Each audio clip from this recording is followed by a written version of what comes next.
What's up, guys? Welcome to another video of Edge Play Sports. So today I'm going to go more in depth about standard deviation.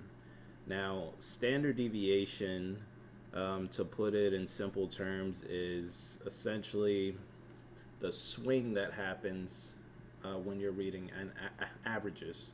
So, just to give you an example here, you have for, I guess, WNBA, to use as an example, Kelsey Plum. Let's just say she's averaging 20 points a game, right? One, you got to look at how is she averaging those 20 points. She may have 22, 20, 24, 22.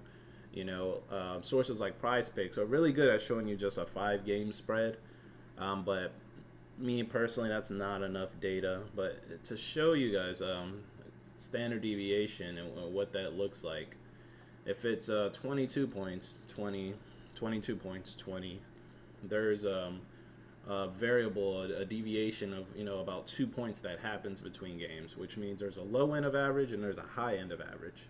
And let me show you guys on a whiteboard here. So standard deviation here, and like I said, we're going to use just Kelsey Plum as an example. So you have 22, you have 20, and I'm going to make this simple here. 22, and you got 20 again.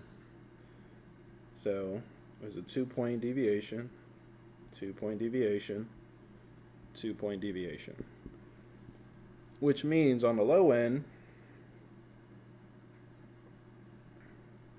she may average 20 and maybe 22.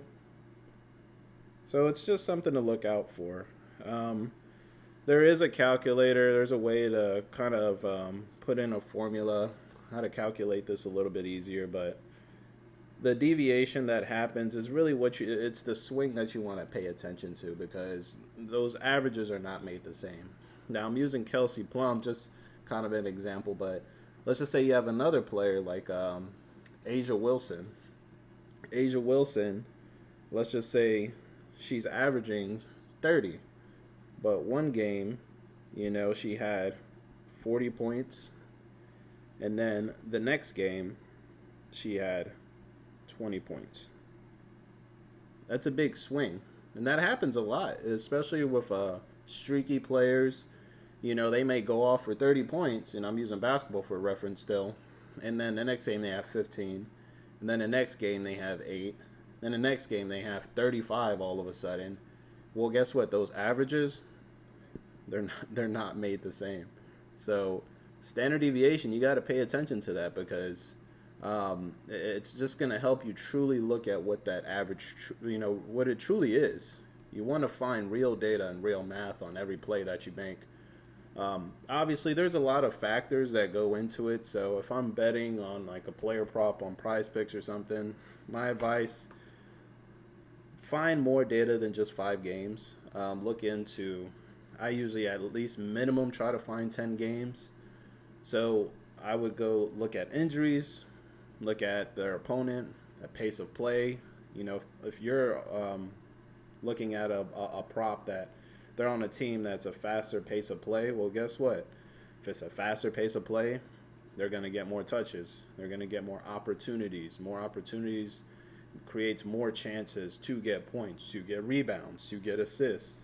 How many minutes are they playing? That's also going to help out with, availability and opportunity. So that's why when you have teams that have a faster pace of play, those are really good ones to look out for on player props, because those stats, they weigh in your favor a little bit more. There's just more opportunity.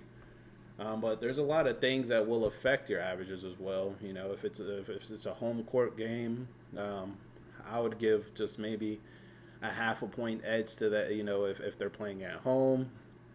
Also, when you calculate and look at the averages, look at the general average, then look at the average when they're playing that opponent. So if I'll just use NBA, if the Lakers are playing the Dallas Mavericks, track every single game that they played or that LeBron played against, the Mavs.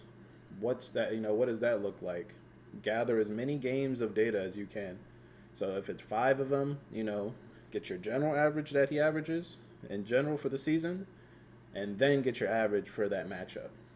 Because teams game plan against certain players, certain positions, certain teams. Coaches coach against certain coaches a certain way. Sometimes they just have their number. No different than how LeBron just had Toronto's number for the longest time when he was in the Eastern Conference for the longest. So you got to look at those matchups. But there's a ton of stuff I'm going to get into in later videos and kind of slow down. I'm just excited to share all this knowledge with you guys. But standard deviation, look it up. All averages are not made the same. Look for that swing in averages. You'll see some of my videos. I'll show you a low end of an average and a high end of average and why I chose some of those picks that I put out there. It's just simply just looking at a true. If my prop, is showing on the low average, this player's averaging 20 points. On the high end of the average, they're averaging 26. And my prop is 21.5 points. It's working in my favor a little bit, especially if they're at home, and I know they're a fast pace of play team.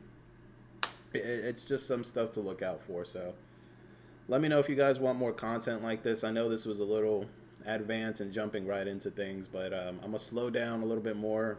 I'll kind of create a plan for these videos a little bit better, but I want you guys to just start learning some techniques, some terms if you haven't heard of them. And that way y'all can find an edge as much as you can. But I'll see you guys in the next video. And just like, comment, subscribe.